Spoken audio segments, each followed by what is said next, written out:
All right, good morning, everybody. I want to continue my discussion about the comments from Y613. I saw you commented something this morning about,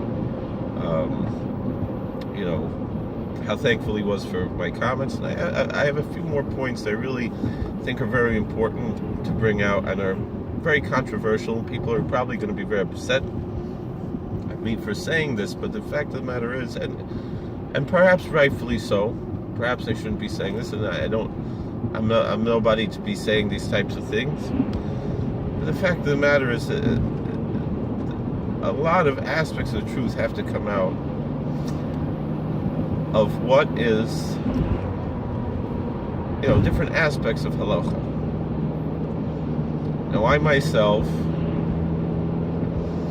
I tend to keep the more, not all the time, not everything, but I try and I struggle with so forth, whatever it is, and try to live according to halacha in the generally accepted orthodox, many things, and ultra-orthodox, kashrus and things in general, not everything, not the most extreme perhaps. Kashrus, Shabbos, things like that. I tend to go above and beyond the letter of the law, as is common in many of the communities where I reside. And that's something that's perhaps one of the more important things to understand, is that a lot of, in halacha, a lot of aspects of halacha, this is already from the time of Chazal, and there seems to be indication of this already in Scripture. A lot of things are based on local practice. And although there are halachic arguments for many things, halacha is not black and white the way people imagine. So, Tzemach Tzedek was a big tzaddik and a big Talmud Chacham, and he stated his opinion that for a man to even trim his beard could be an Isser D'Oraisa of Lo Silbash. It could be a biblical prohibition of not the Darchei Noshim, of not dressing like a woman. And that was his opinion. Nobody else says like that before him I could find, although I could be ignorant of that. It's a big chiddush. It's not the halacha like that. It's not the standard halacha like that. Is it good to be machmir like this? Yeah, machmir tavei alav bracha. It's very beautiful, but it's not the simple meaning of what it says there. Wearing, covering one's head, wearing a yarmulke. And I, for the most part, wear a yarmulke all the time, even to sleep. It's a pious practice. The same thing, the beard. It's a pious practice. It's not a halachic requirement. You could be a totally Orthodox Jew. You're not allowed to shave with a straight razor, but with a scissor, or now they have the electric razors, or some people they use the Sam.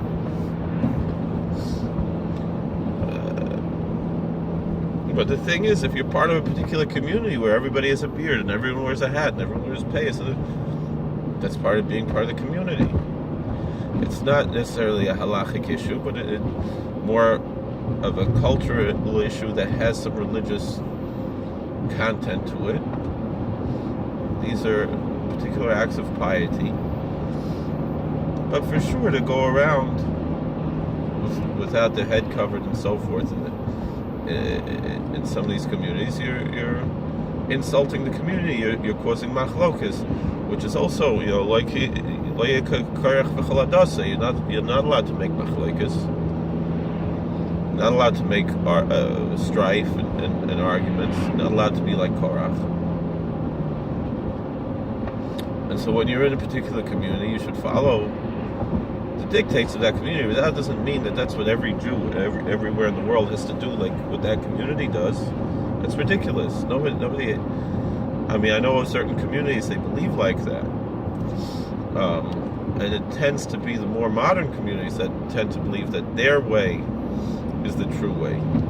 You know, I never heard a Satmar Chassid say everyone has to be Satmar Chassidim. But the modern Orthodox religious Zionists, they feel, and the only thing that the Satmar say, they don't forgive people who are different for being their way. They don't. They allow it. It's they do forgive rather other people for being their way. They just say it's not our way. Shalom al Yisrael. We're different communities of different ways, and that's how it's supposed to be. It's more that, and there were always Yud Beis Shiftei Kah. There were always 12 tribes, and each tribe had its own way. They had different ways of pronouncing Hebrew, different customs, different ways of prayer, and that's how it's supposed to be. That's how God intended it from the beginning. That there is supposed to be diversity in the Torah community. But you hear some of the modern Orthodox. If you don't say Hallel and Heir, you're Oicha Yisrael, And but by us, we're like, all right, that's not our way, and we think their way is wrong. But we don't expect everybody to follow our way. Chabad, to a certain extent, they do want everybody to be their way. That's my biggest problem with Chabad. Not the Mashiachist, not even, there's a lot of issues with Sneas and things that are very public, but the biggest issue is their my way or the highway attitude, and also the racism. That they don't want to be Megayer Gerim, but they run after Apikorsim. Apikoros is different than Kal Shebakalim, what it says in the Tanya.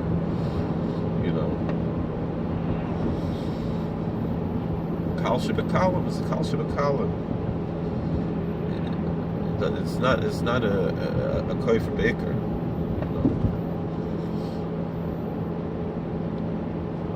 And that's today's Tanya. By the Chitas. But and also when it says that Bnei Avram Yitzchak Yaakov, I know here the Tanya seems to be saying that it's biological, but it's first of all, most likely almost everybody in the world has some is from Zer Avram. He's Avram Goyim. He's so many nations are all his children, and when you go back that far, I can't imagine that there's anyone in the world that's not going back that far, doesn't have Avram Avinu at least one time as their ancestor. Even it doesn't matter who they are. I mean, that's just simple math. You go back far enough.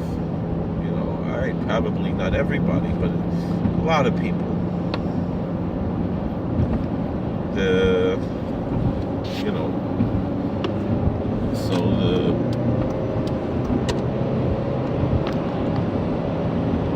There's a lot to discuss there.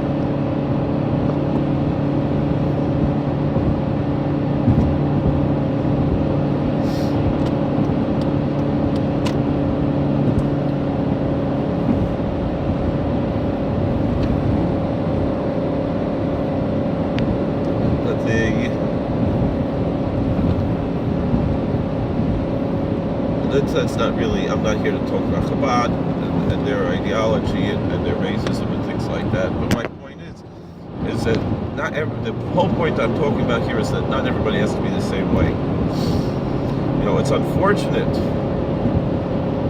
that the conservative movement has so many koifrim in it, and I'm talking about many of the rabbis, because in a certain sense, the level of observance that some of the more observant members of the conservative movement follow are really the Ikar Hadin.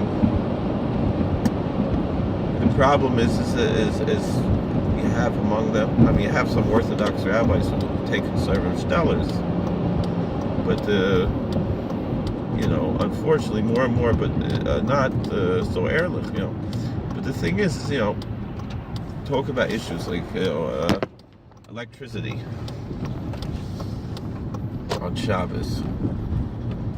There were very, very frum Orthodox, even ultra-Orthodox Hasidic Rebbes and so forth, who were totally matir electricity 100 years ago, 120 years ago, whatever. And then it just became, the status quo became to be more strict.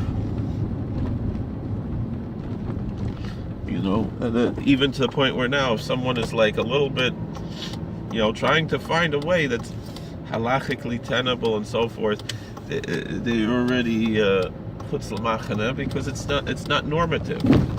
And of course, if you're part of a particular community, you follow your Rav. You follow the ways of your community. And sometimes you might have a Rav who tells you, where you're holding in your Yiddishkeit, don't worry about electricity right now. Worry about the Iker, Lamites Malachas. And then when you learn a little bit more, or you get more, you want to grow a little bit, this is the next thing you can accept. These type of things, and some people might never get there, and there's really nothing Me'ikra did wrong with that. But the only thing is that you're somewhat chutz l'machane if you're not part of the community, if you're lenient on these things. That's true. You have to find what works for you to be part of the community and so forth. But not to say